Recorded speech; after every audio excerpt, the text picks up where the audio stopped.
I grew up with comic books, and Marvel was a big part of that.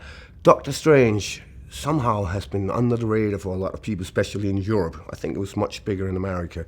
And it's a product from the 60s or 70s, as far as I believe, and a little more crazy than some of the other things.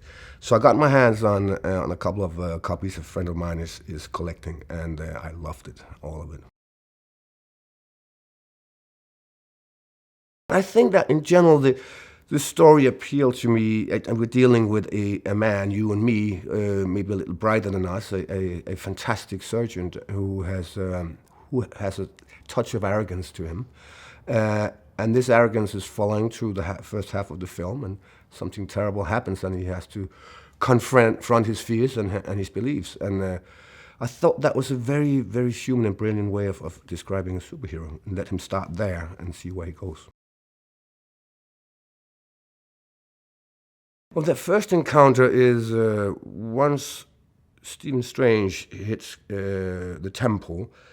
My character is already on his move. He's already dedicating himself to the other side. So their first encounter is quite brutal, actually. We fight for 15 minutes the first time we meet each other.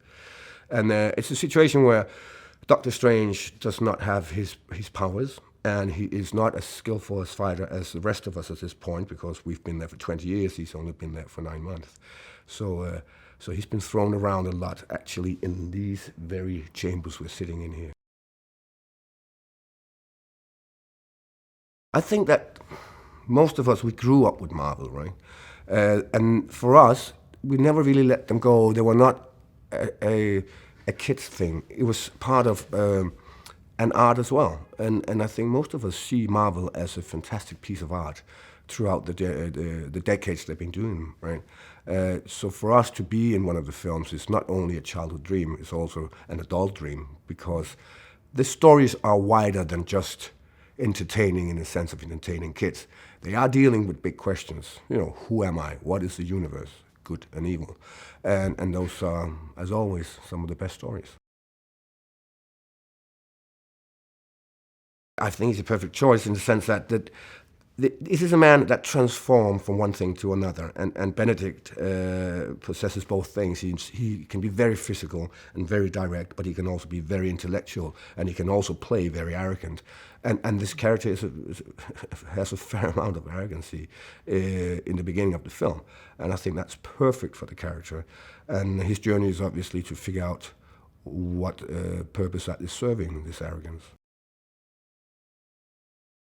He loves this film. He loves this universe, and you can simply see his face light up when something is happening, something succeeds the way he wanted it to be. Right? For him, it's definitely not just a film. It is a mission, and all the childish feelings that hopefully will come up in the audience when they watch it is coming up in him when he's sitting in his chair directing and behind the monitors. Hey, did you know that Walt Disney refused to allow Alfred Hitchcock to film at Disney in the early 1960s because he made that disgusting movie Psycho? For this and more movie facts, click on more videos or click on the playlist for more trailers.